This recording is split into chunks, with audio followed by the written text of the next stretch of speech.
Hi writers and readers, this is Haru Stokes, and today we're going over dialogue tags. When to use them, when to lose them.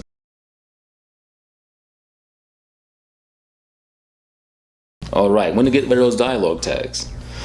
That's a hard question. It's hard because it's very subjective. It's subjective because it depends on the writer, what they're doing, how the scene is being played out, the characters involved, the environment, overall what's happening, who's speaking. It's easy to drop dialogue tags when it's just two people speaking. It's much harder when you start adding people, 3, 4, 5 people. Then the dialogue tags become really difficult to drop. It becomes very specific on how you can or cannot drop them, or even if you should.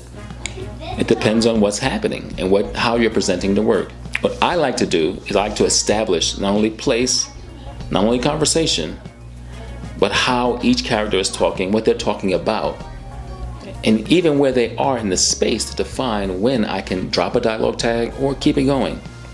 It really depends. It depends on what I am doing. And it even depends on what my readers, beta readers, editors, or whoever is reviewing it, what they think.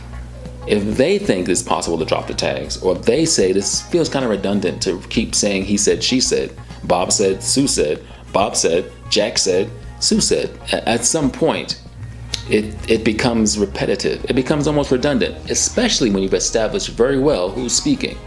So that can actually be a hindrance to your work, I think, when you keep dialogue tags, even when you don't need them anymore. Here's some examples of when I tend to drop dialogue tags, how I've established who's speaking, and then from there, let's go. Let's see what it looks like. All right. So I'm not, looking like a hypocrite out here. For the dialogue tags, as you can see, I have a very small sample of, this is from one of my books, Fallen Soul. And this is where I decided I didn't need the dialogue tags.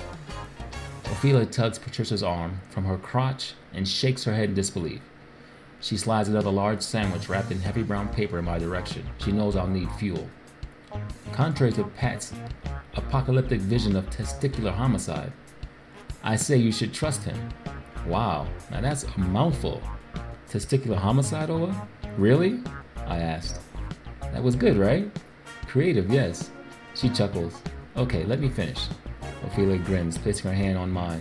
1, he's cute. 2, he's literally putting his life in your hands. Literally. 3, Patricia is crazy. Why would you or anyone listen to her? Okay. This is a very simple one, obviously. We have basically 3 characters in the scene, but only 2 are talking. Now, one says something quite outlandish. So the other person responding, and this is written in first person present tense, so the other person is the I ask. That was good, right? Creative, yes. Now, if we took this and we added dialogue tags, Ophelia tugs Patricia's arm from her crotch and shakes her head in disbelief. She slides another large sandwich wrapped in heavy brown paper in my direction. She knows I'll need fuel.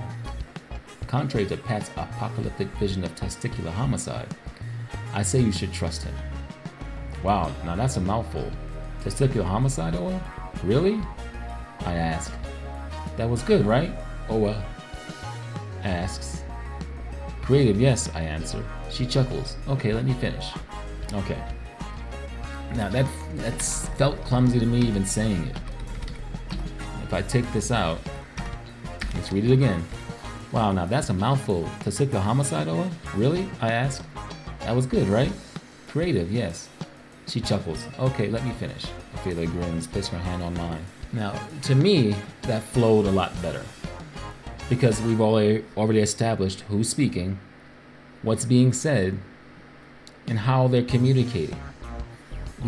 And then, to further that, I put she chuckles to again direct you to who's speaking.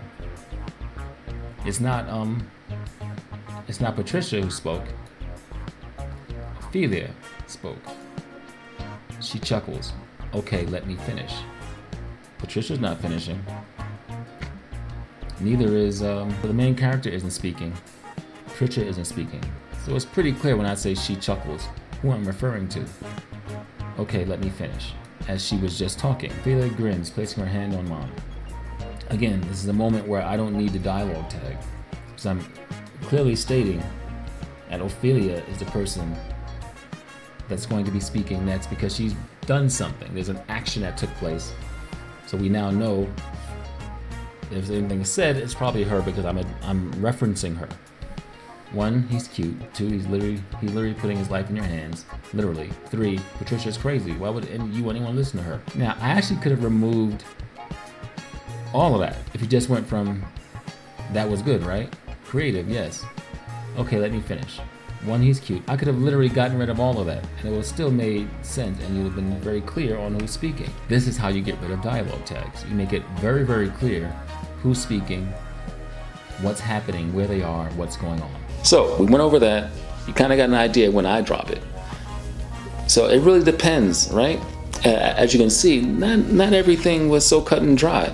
It really depended on the conversation, what's being said, how it's even being said, before I could really feel comfortable with dropping a dialogue tag. So it's my opinion that it gets redundant if you don't. And you can even see in the piece that at some point it became clear who was speaking. So for me to keep saying he said or she said, it starts to get a little weird. And you can also learn to drop dialogue tags from having someone do something first. So if, let's say, Jack or Stacy kicked the ball and then yelled, "Watch out," you don't need to say, "Stacy said." Stacy just kicked the ball. Why would you then add, "She said," when it's obvious who did it? You know what I mean? There are certainly times where you need to drop the dialogue tags, and certainly times when you should never drop a dialogue tag. Let's say someone came off the field and just said, "Hey, don't do that. We don't know who's speaking," because you haven't established that person yet.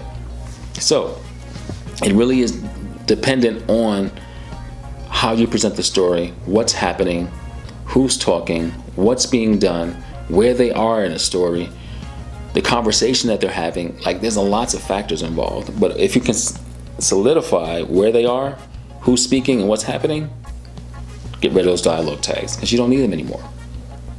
And actually, I think it makes your story kind of weird feeling sometimes once you've established it. That's it for me, guys. So subscribe below. Add any comments you guys want to chit chat about around dialogue tags and how to implement them, or how you implement them, how you make it, how you take the story and you say, okay, here's where I can drop dialogue tags. So I love to see some examples so we can really dig into it. So hit the comments below, and if you want to do any submissions, please feel free. I'm ready with the emails. All right, and keep writing, guys, and enjoying what you do. Peace.